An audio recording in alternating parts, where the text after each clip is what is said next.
안녕하세요. 전주 만선동에서 오퍼부동산을 운영하고 있는 오명진 공인중개사입니다. 오늘은 근로소득은 왜 자산소득의 속도를 따라갈 수 없나를 말씀드려 보겠습니다.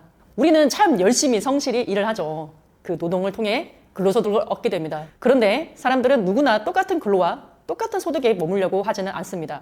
조금 더 나은 삶을 살기 위해 더 많은 시간을 일하기도 하고 더 높은 소득을 얻기 위해 공부하거나 기술을 배우기도 합니다. 결국 같은 근로소득 안에서도 사람들의 노력과 선택, 능력에 따라 소득의 격차가 생기게 되겠죠.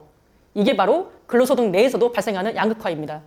여기에 한 단계 더 나아가는 사람들이 있습니다. 열심히 일해서 시드머니를 만들고 근로소득 속도와 다른 자산소득 속도에 투자하기 시작합니다. 그 순간부터 자산을 가진 사람과 그렇지 않은 사람 사이에도 차이가 생기기 시작합니다. 이렇듯 어떤 소득이든 그 안을 들여다보면 양극화가 나올 수밖에 없는 것입니다. 그럼 사람들은 왜 이런 차이를 향해 가는 것일까요? 사람의 본능 때문입니다. 예를 들어 자동차 회사에서는 왜 계속 신규 차들이 나올까요? 지금 타고 있는 차가 문제가 없더라도 더 좋은 차, 더 편안한 차, 더 새로운 차를 가지고 싶은 사람들의 기본 욕구가 있기 때문입니다. 이렇듯 사람은 기본적으로 지금보다 더 나은 삶을 살고 싶은 게 사람의 본능, 본성일 것입니다. 모든 사람들이 같은 삶을 살아야만 한다는 전제 조건이라면 굳이 사람들이 열심히 그리고 성실하게 일을 해서 미래의 희망을 꿈꿀 필요가 있을까요? 정부 정책 등으로 인해서 시중에 돈의 양이 많아지게 되면 상대적으로 화폐 가치는 떨어지고 물가는 상승하는 인플레이션을 경험하게 됩니다.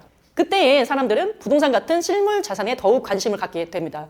제가 제 채널 16번째 영상인 한국인의 부동산 사랑은 어디서 시작되었을까처럼 그런 이유로 사람들이 더 부동산을 몰리는 것은 아닐까 합니다. 물론 시장과 정책을 잘 알고 선택을 잘 한다면 부동산은 내가 직접 노동을 하지 않는 시간에도 가격이 상승할 수 있습니다. 때론 여기에 대출까지 이용하면 자기 돈보다 큰 규모의 자산을 보유할 수도 있겠죠.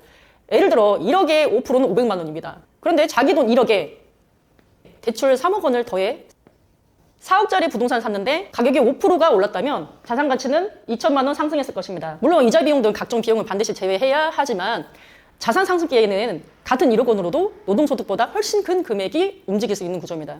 여기에 또 하나 정부 정책이나 금리 인하 등으로 시장의 유동성이 늘어나면 그 돈이 근로소득보다 자산시장에 훨씬 빠르게 반영되는 경우가 많습니다. 금리가 낮은 상황에서 유동성이 늘어나면 기업과 개인은 대출 접근성이 아주 좋아지겠죠. 그 돈이 모두 생산적인 투자나 임금 인상으로 가는 건 아니고 상당 부분은 부동산 같은 기존 자산을 사는 곳에 들어갑니다. 부동산은 토지의 부증성이라는 특성이 있죠. 토지는 새롭게 만들어낼 수 없고 사람들이 선호하는 지역에 주택 역시 단기간에 공급을 크게 늘리기가 어렵습니다.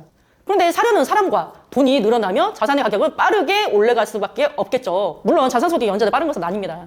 정확한 정보의 투자가 아니면 자산의 가격이 하락하게 되어 레버리지를 사용한 사람은 근로소득자보다 훨씬 큰 손실을 볼 수 있습니다. 근로소득은 느리지만 안전적이고 부동산 소득은 빠를 수 있지만 변동성과 위험성이 커집니다. 제가 드리는 말씀은 다만 근로소득만 저축하는 방식으로는 자산가격 상승을 따라가기 어려울 수 있기 때문에 소득 일부를 장기적으로 안정적인 자산으로 전환하는 과정이 필요하다는 겁니다. 정부 역시 단순히 임금만 올리는 정책보다 안정적인 주택 공급에 정책이 제일 먼저 선행되어야 할 것이며 공급 정책이 있지 않은 상황에서 정상적인 실수요자들까지도 지나치게 규제로 막게 되면 오히려 자산을 이미 가지고 있는 사람과 이제 자산을 만들어가려고 하는 사람 사이의 양극화는 더 커질 것입니다.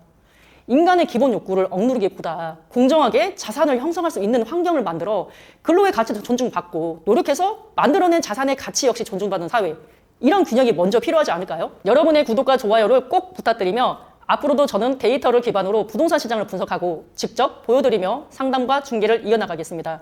오늘도 좋은 하루 되시기 바랍니다. 감사합니다.